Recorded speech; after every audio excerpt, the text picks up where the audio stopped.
देशभर जताततै एमसीसीको विरोध र नाराबाजी भएपछि अमरगढीका वडा सभापतिले गरे काङ्ग्रेसको काजक्रिया।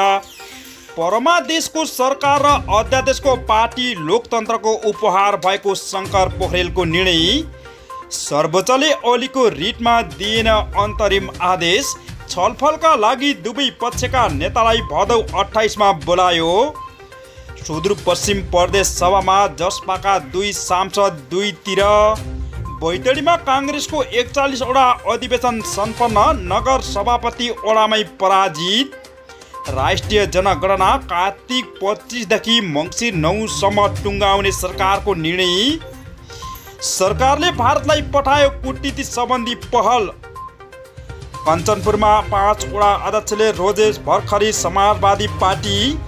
एमालेको आरोप सुदूरपश्चिममा एकीकृत समाजवादीले सांसद अपहरण गरेको सनाखत गरायो। अब पुरा समाचार सुन्नुहोस्।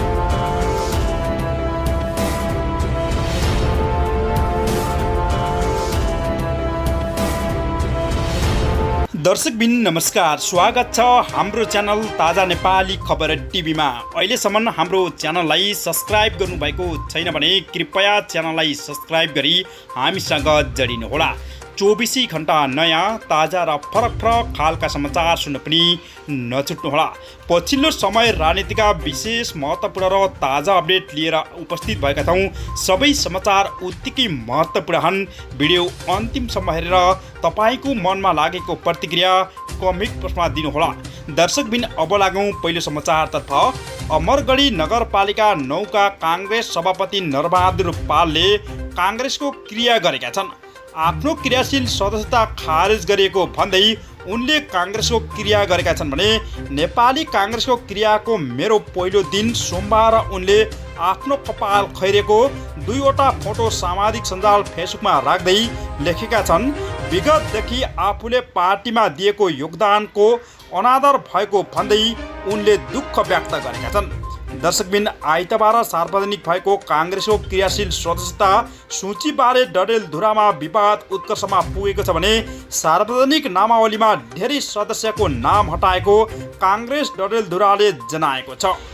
अब लागौँ अर्को समाचारतर्फ। नेकपा एमालेका स्थायी कमिटी शङ्कर पोखरेलले परमादेशको सरकार र अध्यादेशको पार्टी लोकतन्त्रको उपहार भएको आरोप लगाएका छन्। शेरबहादुर देउवा नेतृत्व गठबन्धनको सरकार राजनीतिक दल सम्बन्धी अध्यादेशपछि दर्ता भएको माधव नेपाल नेतृत्व एकीकृत समाजवादी पार्टीलाई लोकतन्त्रकै उपहार भएको आरोप लगाएका छन्।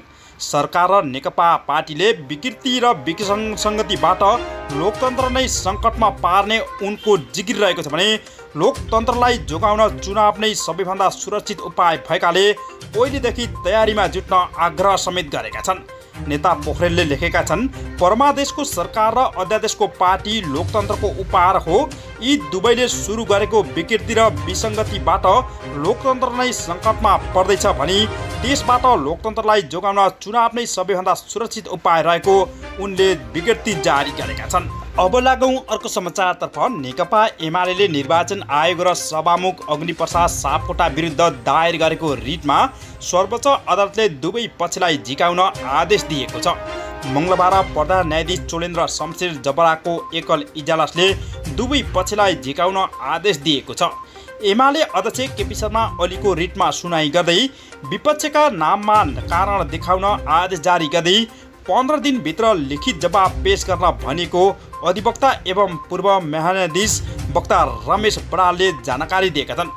उनका भनाइबाट पार्टी दर्ताका लागि सङ्ख्या पुगेको हो कि होइन भनेर पुनः सुनवाईका लागि निर्वाचन आयोगसँग 15 दिनभित्र लिखित जवाब माग्ने र लिखित जवाबको 3 दिनभित्र पेशी तोक्ने जानकारी समेत गराएका छन्। अब लागौँ अर्को समाचारतर्फ। केन्द्रमा तत्कालीन जनता समाजवादी पार्टी जसपा विभाजन भएसँगै सुदूरपश्चिम प्रदेशमा पनि त्यसको असर देखिन थालेको छ। सुदूरपश्चिममा जसपाका जम्मा 2 जना प्रदेश सांसद थिए, तर पार्टी विभाजनपछि 2 सांसद 2तिर लागेका छन्। जसपाका सुदूरपश्चिम प्रदेश संसदीय दलका नेता कृष्णबहादुर चौधरीले सोमबार जसपाबाट विभाजन भएर बनेको लोकतान्त्रिक समाजवादी पार्टी लोसपा रोजेका छन् भने सांसद चौधरीले भने सोमबार धनगढी स्थित निर्वाचन कार्यालयमा गएर लोसपाको पक्षमा शनाखत गरेको निर्वाचन अधिकारी प्रेम भट्टराईले जानकारी दिएका छन्। अब लागौँ अर्को समाचारतर्फ। सरकारले राष्ट्रिय जनगणना 2078 को संशोधित कार्यतालिका स्वीकृति गरेको छ भने प्रधानमन्त्री निवास बालुवाटारमा भएको मन्त्री परिषद बैठकले जनगणना 2078 को संशोधित कार्यतालिका स्वीकृति गरेको सरकारका प्रवक्ता एवं ज्ञानेन्द्र बहादुर कार्कीले जानकारी दिएका छन्। केन्द्रीय तथ्याङ्क विभागले भदौ 20 गतेदेखि जनगणनाका विभिन्न काम सुरु गर्ने गरी कार्यतालिका प्रस्ताव गरेको थियो भने प्रस्ताव अनुसार जनगणनाको मूल गणना कार्तिक 25 देखि मङ्सिर 9 गतेसम्म हुने भएको छ। कार्यतालिका अनुसार भदौ 20 देखि 26 गतेसम्म सुपरभाइजर भर्ना गर्ने, भदौ 27 देखि 28 गतेसम्म सुपरभाइजरलाई तालिम दिने, भदौ 30 देखि असोज 18 गतेसम्म सुपरभाइजर घर घरमा पुगेर सूचीकरणको काम गर्ने तालिका दिएको छ।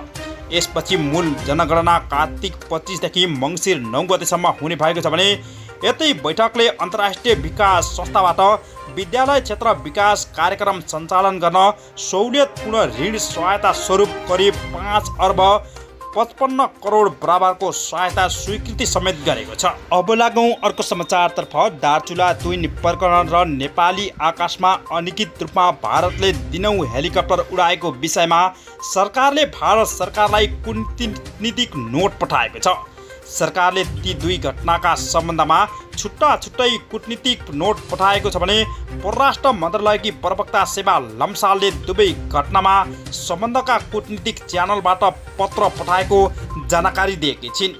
दर्शकबिन, महाकाली नदी तर्ने क्रममा भारतीय सुरक्षाकर्मीले ट्विन चुडाल दिँदा दार्चुलाका जयसिंह धामी साउन 25 गते बेपत्ता भएका थिए भने सो घटना सेलाउन नपाउँदै भारतले नेपाली सेनाको ब्यारेकमाथि अनाधिकृत रूपमा दिनौँ जस्तो हेलिकप्टर उडाएको छ। छानबिन समितिको निष्कर्षका आधारमा आवश्यक कूटनीतिक पहल गर्न भदौ 17 गतेदेखि गृह मन्त्रालयले परराष्ट्र मन्त्रालयलाई पत्रचार समेत गरेको थियो। भारतीय सीमा सुरक्षा बल एसएसबीको उपस्थितिमा दार्चुला ट्विन तर्ने क्रममा खसेर जयसिंह धामी बेपत्ता भएको मन्त्रालयका सहसचिव जनार्दन गौतमको संयोजक तत्त्वमा गठित समितिले निष्कर्ष सहितको प्रतिवेदन गृहमा बुझाएका छन्।